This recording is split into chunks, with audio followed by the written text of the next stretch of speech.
Everyone to check out Vincent's work, and we know each other from a past job, but also conspiracy theories and gossip kind of go well together. Yeah, so you don't have a conspiracy theory unless you have a group to talk to, I suppose. Yeah, right. Yeah. I suppose like a second person is what's needed for a conspiracy theory to be propagated, become more actual a thing, as opposed to just like weird musings. Right. I guess a conspiracy theory without someone else there listening would just be crazy. It wouldn't be a shared crazy, I guess. You wouldn't be sharing it. Yeah, because the legitimacy in the other person, I think that's what gives it life, right? Mm-hmm.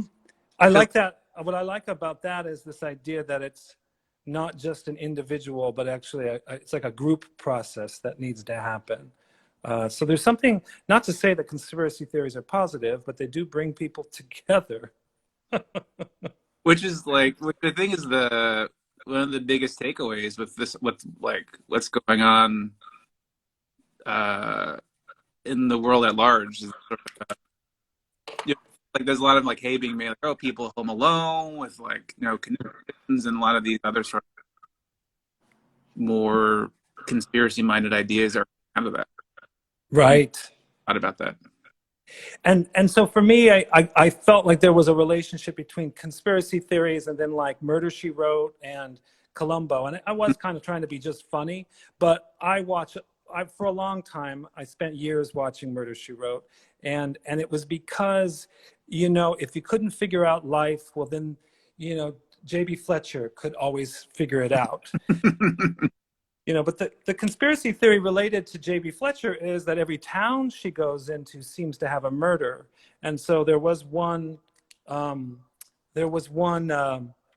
theory about her that she was actually a serial killer and that she would kill people in order to solve the murders, and then that would help her write her books. So, because whenever she shows up at some nephew or niece's town or city, it was always going to be a murder that followed, and be like, huh, that's a little weird, isn't it? But anyway. Is there some new TV show that has an angle on it? Feels like a right for like Netflix made for TV movie. Or Oh, like, like a conspiracy theory or a mystery? Or you're saying... or like what I describe it, it's sort of like that kind of format, and it becomes the Sir Angela Lansbury. Is it? She needs a vehicle. She needs something right now to do. Yeah. I think she could do it. I'd love to see the outfits, because that's my thing, is like, I like to see what she wears. And I think she's got some great sweaters. And when I was living in, I don't know if I've answered your question, Vinny. I think there's potential. But when I was living in New Haven, I think one thing I had was a Cabot Cove fantasy, that somehow I was living in Cabot Cove, even though it was probably like Universal Studios or something. But, it's this little quaint town, that it's kind of New England-y, Nothing bad could happen there. And then, of course, something bad happens. Mm-hmm. Now, do you ever watch Columbo? My dad is a huge fan of Columbo, and like it's not infrequent. Sometimes I'll call home and he'll just be like, "Ah, just saw a great episode." So it's I don't my memory is much more like fondness of my dad watching it, just kind of connect. Yeah. I started watching it again because I realized that the person who wrote, or the person who produced and probably did some of the first writing for Murder, She Wrote, actually also produced Columbo, which I thought was interesting. And what's the commonality is that a lot of times the murders happen among people who are rich or privileged, and in both shows. And it's kind of an interesting thing where you're like, oh, there's a little bit of some things about privilege. There's always like the villains are always kind of rich people who underestimate Columbo, right? And then he's always like proves them wrong. And I guess he's like a streetwise New Yorker, or like you get the sense that he came from a inner city background and he was like a tough kid that ended up, I don't know, joining the police force as opposed to, becoming a criminal. So he has a criminal mind, but he's able to, anyway, it's been pleasurable to watch it because there's always a solution at the end, which I think is probably what conspiracy theorists look for as solutions. And so are there any conspiracies that you feel are like kind of interesting right now? You were talking about UFOs the last time I spoke to you. Yeah, I was thinking of a structured lesson plan for my drawing classes. Talk about UFOs and the like. Try to get kids to think about unknown in relation to their work. How like that, like trying to bring the unknown. Aliens. Oh my god. This idea of just like how it's just kind of surrogate for our sort of anxiety of not knowing something. Oh, interesting. Or like our placement in like a larger context, and then how it's like it's which is I think it's also bears some truth because how much there's I think a lot of these like UFO aircrafts were US Gov vehicles that are being tested in the middle of the night, and then even more recently the like Air Force is like secretly dropping out that they actually have recordings of actual UFO. Brian, like in the midst of the Trump administration, the Air Force dropped a whole bunch of like videos saying, yeah, we don't know what these things are, so there you go, take a look at these. Which is and I'm surprised that he didn't use it in some sort of way. Of the many disappointments of the past minute. Oh God! If that's our main disappointment, I'm a little worried. I didn't say Maine. I didn't say Maine. Why wasn't there more coverage of UFOs during Trump's administration? God damn it! I mean, it's the heartbreakers. Like, probably there's not much information, or maybe they knew not to give it to him. What was that last part you said? Maybe they knew just not to let him in on the secrets.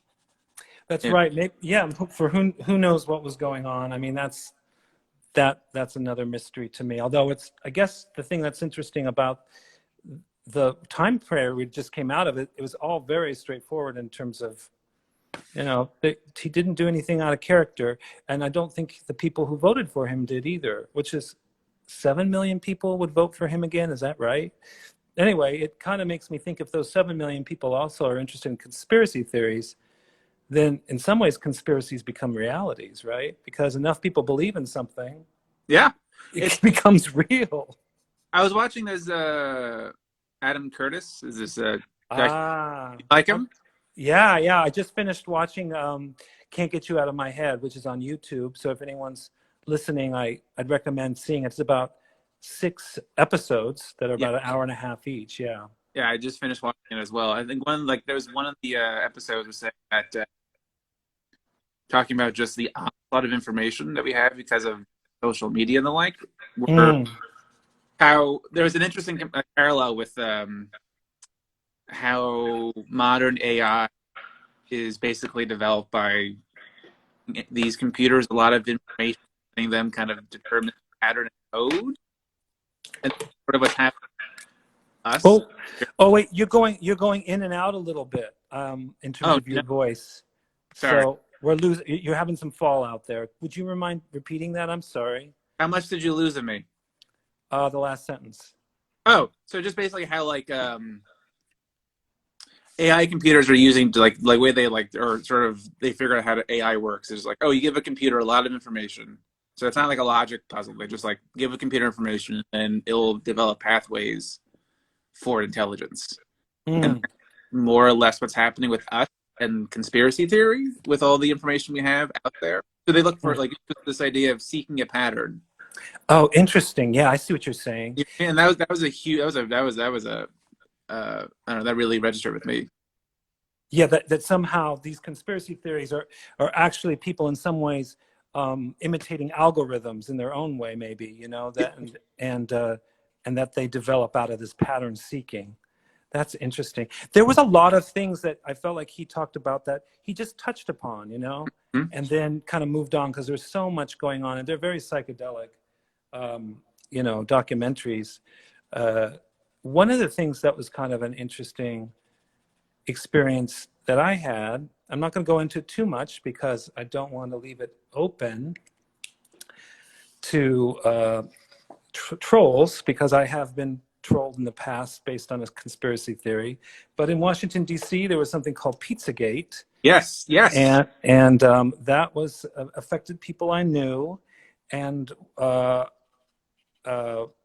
very dangerous. You know, a little bit of cancel culture kind of stuff going on there as well, and could have really, you know, and a pain in the ass is what I could say about that, to the point where, you know, someone went into a pizza parlor, thought there were children being held in a basement because, of course, cheese pizza, CP, equals child, what is it? Pederasty. So, of course, that was a secret code. Had to go to the pizza place, armed with a rifle, looking for a secret door into the basement where all the children are kept, and that person could save. It's like, that didn't exist. Burst into a pizza parlor. Everyone's like, what is going on? It's a family restaurant. So that's the closest you're going to get to seeing kids, you know? Yeah. There's this craziness, I know. you know? And I don't know, you know, I try to keep like this show relaxing and light, but I have to say sometimes you can't, you know?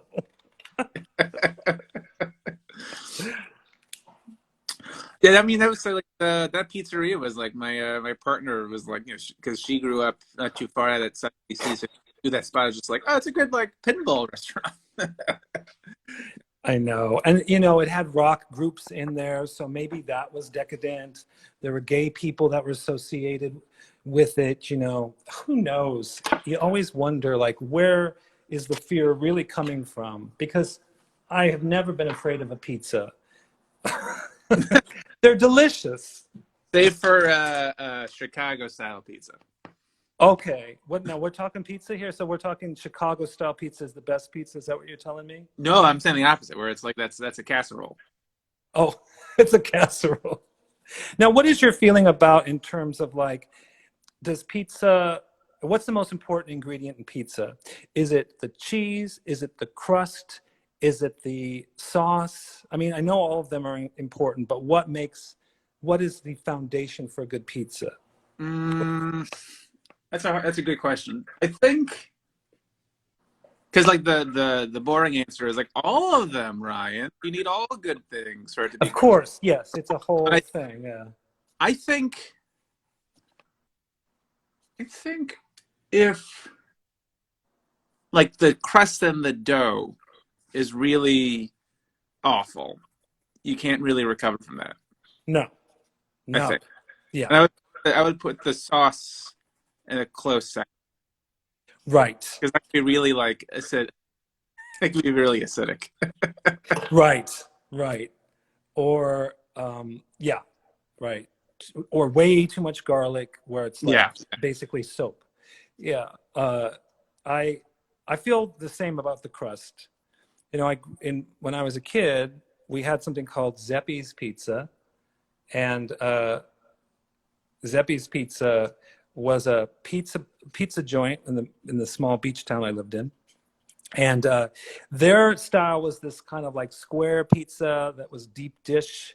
So it was basically a piece of bread with a little bit of cheese and tomato on top, you know.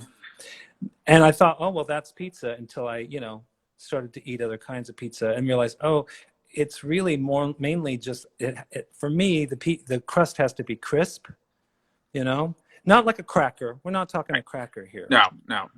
But we are talking. We don't want a big, thick piece of bread. You know, that's my feeling. It needs to be, you know, have a little bit of burnt around the edge, a little bit of crispiness. You know. But at the end of the day, all kinds are good, because like that's right. Yeah.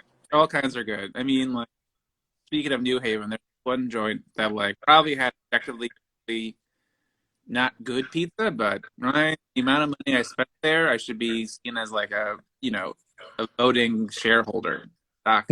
Now, which pizza place was this? This was pizza at the Brick Oven, which Oh, was I it don't was think a School of I don't Art. think, Hang on, oh, I don't think I ever went there. there's that one, and then since we're talking pizza, there's one. There's one called Triple Established, or it was like EST. That was like right next door to the studios at the School of Art. Oh, right. Wow.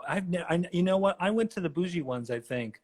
I went to the ones that were like, oh, there's Modern Pizza. I went there once. Yes. Sally's Pizza. I went there once. I of course also did the trifecta. Yeah. And, but there was a pizza place outside of New Haven that put chili oil on their pizza. And I forget. And that was really good. I think it must be dinner time for me. Excuse me. Well, I'm very curious to hear what you're just back to the UFOs. Yes. Which, interestingly enough, are shaped in a saucer shape, like a pizza. That's where you're the host. You can bring it right back around.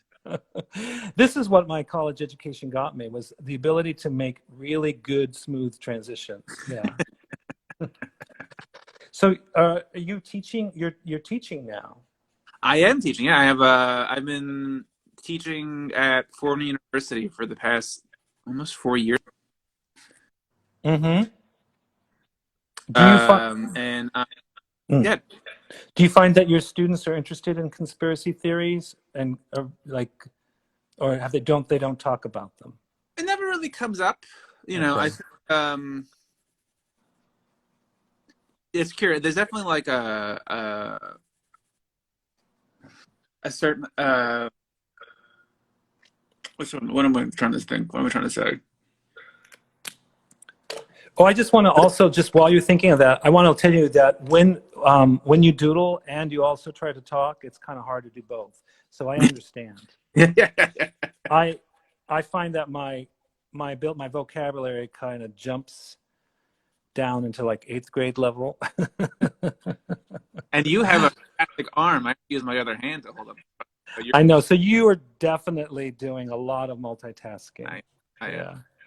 I don't know what their stance on conspiracy is, but I'm just I'm lucky to be co-teaching advanced drawing semester, and I'm interested. I've been structuring the class with like open-ended concepts. Oh, cool. So like one is infinity, one is like holes and portals. So just like showing work, and also obviously connecting it to other artworks, but then just the concept to really get these kids to take their work in unexpected ways. Well, and it also sounds like you're kind of setting them up to think more abstractly about drawing. Correct. Right? Exactly. And exactly. This is which is great. I mean, because a lot of people I don't think are taught to think about that drawing is also conceptual and can help you visualize things that are hard to visualize. And sometimes, like with doodles, when I'm doodling, I don't even know necessarily what I'm thinking, but then after doodling, I kind of get like, oh, there's a feel or a tone here, Mm-hmm. I mean, I never think I never want to go for anything. I don't think that drawing is about necessarily an end result with doodling, but I don't try for end results, but sometimes they do add up into kind of their own language, which is fun. And I feel like with your work too, just to take it back to what we were talking about earlier, with your work, you do have like a visual language of like shape and line. Mm-hmm. And that's what made me think about, that doodling might be something that you do, or that might be a part of your process, Yeah, it's almost like rearranging words to make a poem or something. Whereas like here, and it's either because they're marks that are returned to, or there's like in some cases maybe there's a shape or mark that has some sort of larger meaning to me. Sometimes it's just like a pleasurable thing to do, and then just kind of, pushing them around in these surprising moments. Right. I think when things are so, when you have these, I don't know, I find when I have forms that I return to make something that feels surprising, it's a real treasured moment. Mm-hmm. Like, oh, I've seen these shapes, or I know the shapes, and I've put them over here. I've done this over there. I've tried this way. Like, not to get very reductive in terms of how I think about my work, but when moments happen, I'm just like, oh, that's interesting. Or Yeah. like, oh, that's really something that I really expect, or really like interesting, because then puts me, which is always, I always think about like the viewer and people looking at it, puts me in the role of actually seeing my work in a way that's not, and that's surprising, where I see with fresh eyes the work that I do, or how I think. What was that last part? You kind of went out again. So that I'm sorry. I'm sorry, Ryan. No, I But think what's happening is when you move, your voice gets broken up. But it does sound like there was a surprise element, and then when someone else looks at it, I wasn't sure what you were saying at that point. well, I was saying that it was like it's the surprise. Move my hand around. Maybe this is better. This like it's always good to be surprised. I like being surprised when I look at my work, because then I feel like I am acting as spectator and not the person who makes it. Right. Interesting.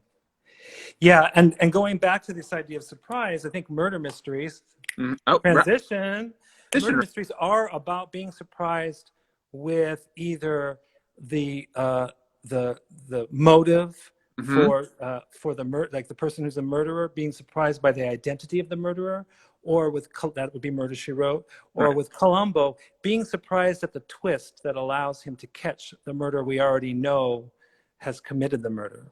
Well, So especially with Columbo, because I think that's a good point for like the larger genre of like the murder mystery, or even like any sort of conspiracy. It's the structure. yeah, Structure is such the thing. yeah. Pattern and structure, right? How does like something as insane as Pizzagate emerge, save for like perceived patterns and structure, and then like surprising ways in those put together? Yeah, I mean, definitely. I feel like Columbo is kind of very intellectual for me, because it really is finding the glitch in terms of the structure that the murderer. So the person Mm. commits the murder and they planned everything out, but there's just this one Achilles heel that somehow is what Columbo kind of is latching onto and rolls over into his mind and figures out, because he's creating a pattern to understand things, Um, and I think this idea of pattern, I mean, I think what you brought up was really cool at the beginning, which is, that conspiracies are making patterns in order to feel certain, Mm-hmm. about things. Mm-hmm. And yeah. Well, I think we're all feeling very uncertain, so maybe there's something reassuring about that, but also something incredibly dangerous about putting your trust in a pattern that isn't substantiated by reality. Like, wow, I'm just freaked out about how powerful a group of people who believe in something are. I mean, I guess that's fascism or something, but Or any, but there's hopeful, there's positive spins on groups, powers of a group, but I don't know. I guess with anything that has power, there's potential for that power to go haywire. exactly. I think there's a lot of things that are new with people being able to communicate in the ways that they do, through technology, and we're just finding out like both the good and the bad of that Pandora's box. Hmm? Yeah. See, we've summed up things very nicely and neatly into a little bow. The journey is, Ryan. You're able to tie it all together. The pattern's Yes. thing, Ryan. So actually, we're at the end of our time together, and I'm going to flip the camera around and just to say hi, and I'd love to see what you were. Oh, that looks great. Wow. Spinning around. Very, you're still thinking about architecture in your work, I feel like, It's a good that's still on.